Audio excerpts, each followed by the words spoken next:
Поднимется, когда прикатит.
NASA Chief Astronaut Bob Behnken. Bob, the Soyuz is ready to fly. Scott Kelly and Mikhail Kornienko ready to spend a year in space. What is Scott's level of preparation at this point, his state of mind as he embarks on an historic mission? Scott is definitely ready to go for this one-year mission. His previous time on orbit allowed him to really focus over the last year and a half or so to really get prepared. His personal effects are in order, and he's definitely ready to go. What is the biggest challenge in your mind for a crew member, both from a physiological and psychological standpoint, to leave the planet for a year, leave his family and friends behind, and tackle what will be a challenging year's worth of work on the station?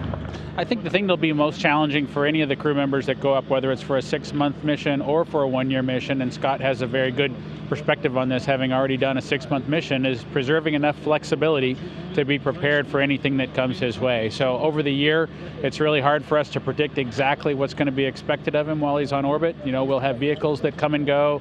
We may have a contingency EVAs or otherwise that need to be put on his plate to go off and execute. We can't say what all those things are going to be right now, but being prepared for all of those eventualities, I think, is the most challenging thing. Being emotionally prepared for all those eventualities is the most challenging thing, and I think Scott's ready for that. From an astronaut office standpoint, Bob, what do you guys have to do to take extra care, extra nurturing of a crew member on orbit for that period of time? One of the things that we really want to make sure that we take care of Scott with is having some flexibility with his time on orbit. You know, during the year that he's in space, he'll go through 4 different increments and the ground teams associated with those different increments. By the end of the 4th one, or the beginning of the 3rd one probably, he'll have a pretty good perspective on what needs to be done and the timing and sequencing of things going forward. And so retraining those ground teams and taking into account Scott's experience so that he can contribute in that process as he goes forward is going to be really important. And so it's something that we've thought a lot about. You know, towards the later parts of the time he's on orbit, we really want to make sure that he has an input. He's got some flexibility to kind of tell the ground what the next best steps are, what the sequencing of activities should be, so that he can be most efficient and get the most accomplished with the time that he has left on orbit. Dr. John Charles, NASA's Chief of International Science for the Human Research Program. John, behind you is the Soyuz vehicle that will transport Scott Kelly, Mikhail Kornienko to the station to begin a year in space. For you, this must be a very important, momentous milestone. What are your feelings right now?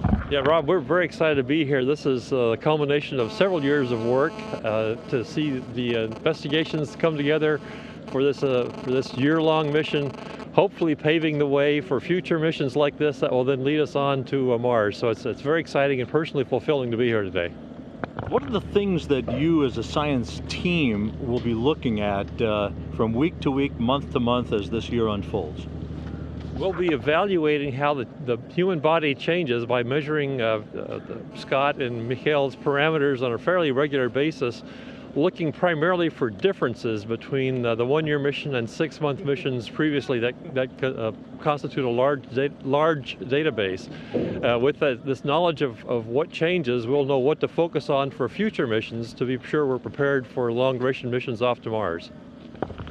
What is it that makes Scott Kelly a unique subject to do this, and how are you going to track all of this over the course of a year? It's got to be an incredible undertaking. Well, Scott has proved to be an excellent test subject and an excellent operator of the investigation so far, so we're very lucky to have him. And of course, one of his qualifications is the fact that he's flown previously in a 6-month flight. We'll be making many of the same measurements on Scott on the 1-year mission as we did on his previous 6-month mission, looking specifically for the changes that occur in the body that might be related to the longer duration in flight. But his personal enthusiasm and his dedication to the work has really made him an exemplary subject in this case.